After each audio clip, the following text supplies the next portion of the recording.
They said Yumenglong was gone, but now, a whisper says otherwise. A post appeared at midnight that read, "He's still here. Look beneath the museum." The Qihao Museum, an empire of silence, shadows, and secrets. The city sleeps, but the rumors do not. People remember the trembling voice from Yu's last video. He said, "No signal. No sun. The tunnel." No one understood until now. Qihao Museum shines with marble walls and golden light. But underneath it's different. Workers say there's another world below. A maze of hidden halls. No windows. No noise. Only the hum of old machines. A former technician spoke from hiding. His voice cracked as he said, "I heard crying. Once a week, we brought food down. Cameras were always off." He paused before whispering. They said it was maintenance. But I knew what I heard, a man repeating, "I'm not lying." The story spread like wildfire. Every sound, every clue, and all fingers pointed toward Qihao Museum. Behind the museum, there's a man they call the brother. No one dares say his real name. They say he runs the city's screens.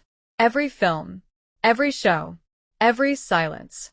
He decides who shines and who disappears. Artists who obey rise fast. Those who refuse vanish quietly. Yumenglong refused. And that's when everything changed. A foreign technician came forward. He said he repaired a phone found near Yu's apartment. There were voice notes. Broken. Distorted. But real. Yu's voice trembled through static. He said, "They said I belong to them now. If I leave, they'll make it look like I fell." Then another recording. "If I disappear, look under the white statue." The white statue, the centerpiece of Qihao Museum. Tourists take photos there every day, but no one knows what lies beneath. Weeks later, a short clip surfaced online. It showed a dim corridor with metal walls and dripping water. A door marked QH9. Then the screen turned black. The uploader's account was deleted within hours. But thousands had already downloaded it. They matched the echo in that clip to use old live streams. The sound was identical. Same acoustics. Same depth. It wasn't proof, but it was something far stronger. Hope. One stormy night, security feeds around the museum went dark. Exactly 7 minutes. Locals reported strange noises underground. Heavy metallic thuds. Then silence. Moments later, 3 black cars drove out from a side gate. Unmarked. Untraceable. By morning, police tape surrounded the entrance. No explanation. No statement. Only one update. The museum will be closed for internal inspection. Insiders whispered that the brother had given new orders. Every trace of Yu's name was to be erased. Every video. Every song. Every interview. Gone. But people refused to forget. Fans began printing his photos on white lanterns, floating them down the river. They said, "If he's underground, let the light reach him." Videos of glowing lanterns flooded the web. Millions of views. Millions of tears. The message was clear. The people were done being silent. Then a letter appeared on a small online forum. It was unsigned, posted from an old Beijing IP. It read, "There's a tunnel below the white statue. We were told never to open it. But it's real. Room 912. Room 912. September 12th, the day Yu's death was announced.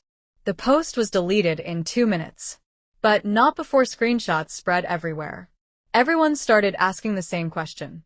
What really happened in that tunnel? Another clip followed. Filmed in darkness. A flashlight flickered. A voice whispered, "This is level B3. There's a steel door. Someone's inside." Then came a faint humming. The same tune you once sang on set. The same tone. The same pain. The clip ended with a metallic crash. No one heard from that user again.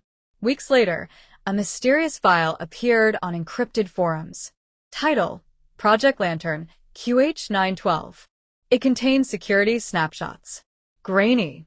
Colorless. Metal corridors. A cell marked with the initials YM.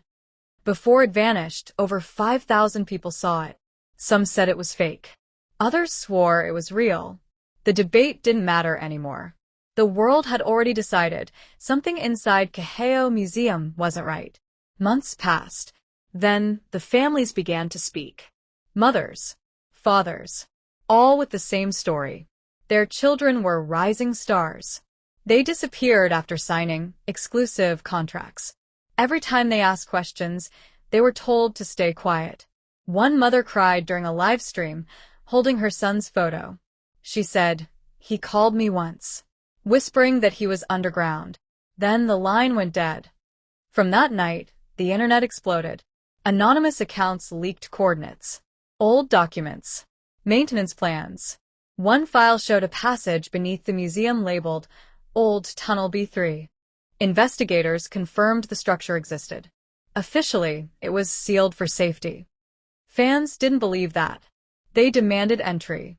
They protested outside the museum gates, holding signs that read, "Free you." The brothers stayed silent. But silence spoke louder than words. His companies started losing sponsors. Actors refused to renew contracts.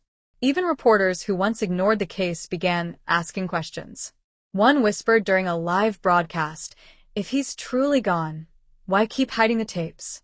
Late one night, an alarm sounded inside the museum. Fire crews rushed in. No smoke. No fire. But they found something strange, a section of the floor covered in fresh cement. The report never reached the public. But screenshots of internal memos leaked the next morning. Someone inside had risked everything to show the truth. The document included a short note. Sublevel QH9 sealed. Subject removed. Order completed. The internet froze. Was subject you? Or someone else still trapped? International news outlets picked up the story. Officials denied everything. Yet they refused to release full surveillance footage. That silence was deafening. A group of independent reporters broke into the museum's abandoned maintenance wing. They streamed live until the signal cut. The last frame showed a stone archway half buried in dust. Carved into it was one word, lantern. The stream ended. The team disappeared. But within hours, hashtags flooded the internet again. Lantern door. Beneath Qihao. Justice for you. Every new clue led to one truth. The tunnels were real. And someone powerful wanted them hidden. In secret forums, whistleblowers described a network used to store people who refused control. Some claimed they escaped. Others vanished after speaking. Then, an unverified voice recording leaked. A young man's tone cracked as he said, "Tell them I'm alive. Tell them I'm not a ghost." The accent matched Yu's perfectly. Experts argued for weeks. Fans didn't care. They believed. Across the river, lanterns continued to float. Each carried a message. For you. For truth. For light. Even in darkness, the reflections glimmered like souls trying to rise. But one morning something changed. The museum's official website displayed a single sentence. No log. No context. Just words that read, "Lantern restoration complete." Hours later, the page disappeared. No one could explain it. Rumors spread that underground restoration crews had uncovered something. Some said bones. Others said a man breathing weakly beneath rubble. The city shut down all talk within hours. Posts vanished.